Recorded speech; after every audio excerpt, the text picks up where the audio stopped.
Shalom, friends. This is Akiva with Israel in 5, and I'm inviting you to take part in a very, very important campaign from Meir Panim to help millions of Israelis who are in need in general in their lives every single day, but especially as the upcoming Jewish high holiday season is approaching. And it's up to us to help these millions of Israelis celebrate these holidays with joy, celebration, and with dignity.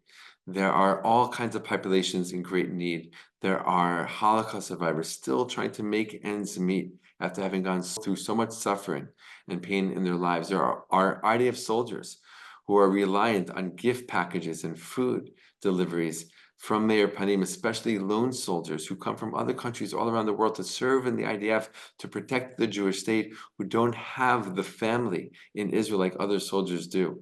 There are 100,000 Israelis who are still not living in their homes in the north of Israel because of the constant rocket attacks from Hezbollah. They need our help too. And of course, the families that are living under the poverty level are struggling every single day and are wondering, how are we going to give our families, our kids, a joyous holiday season?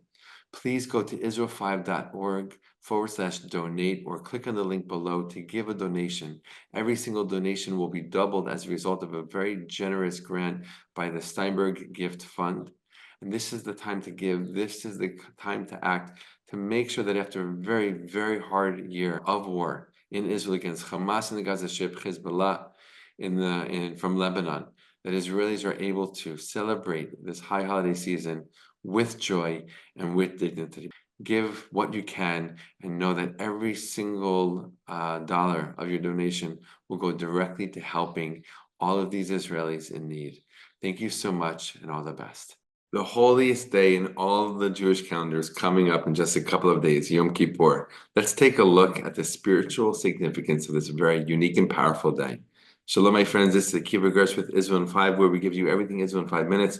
Please like and subscribe. And if you have any questions, want to keep the conversation going, please do so below in the comments.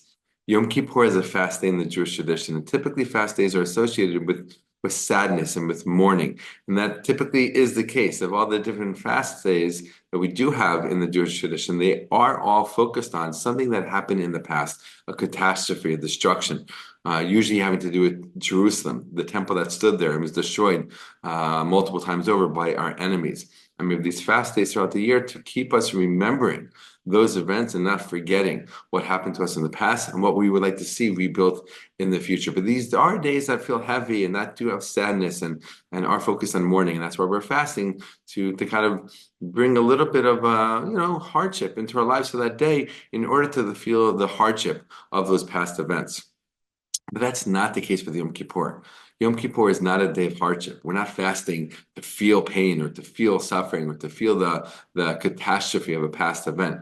What makes Yom Kippur so unique is that it is the only fast day that comes directly from the Torah. Everything else was a custom that was developed after the Torah was finalized and written because they're based on events that happened later on.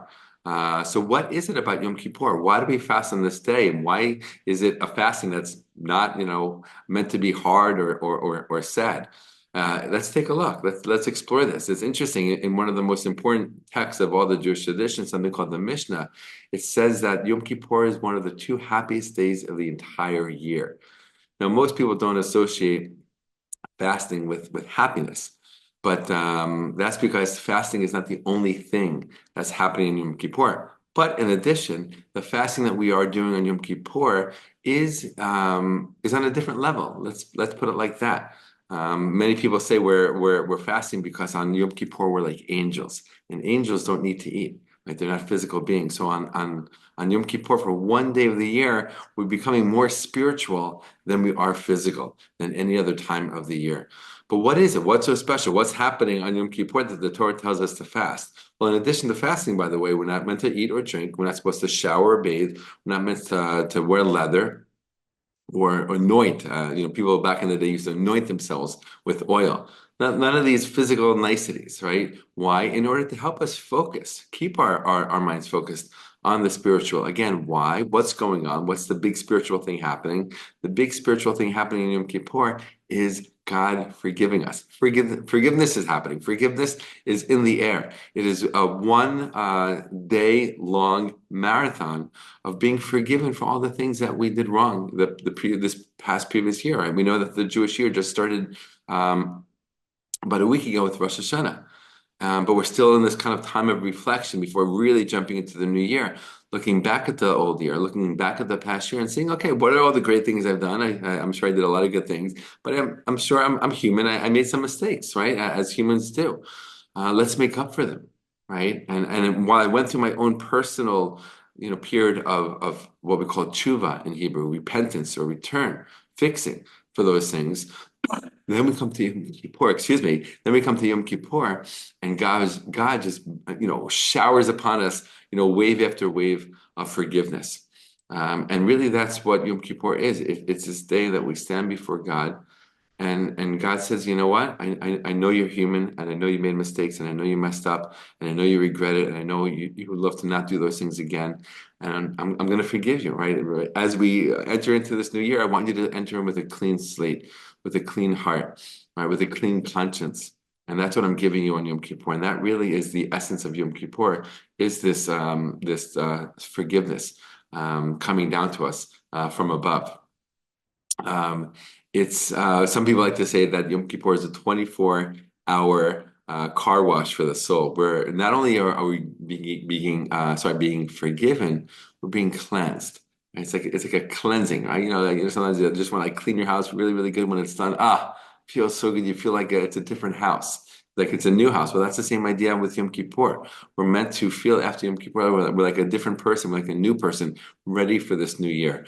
And that's that's the beauty and that's the importance of Yom Kippur and the spiritual side of Yom Kippur. One interesting thing to note, though, is that we are forgiven in Yom Kippur, but in Judaism, there's two kinds of laws or commandments. One have to do with a person, between a person and God. That's like keeping Shabbat, putting on tefillah, keeping kosher, whatever it might be.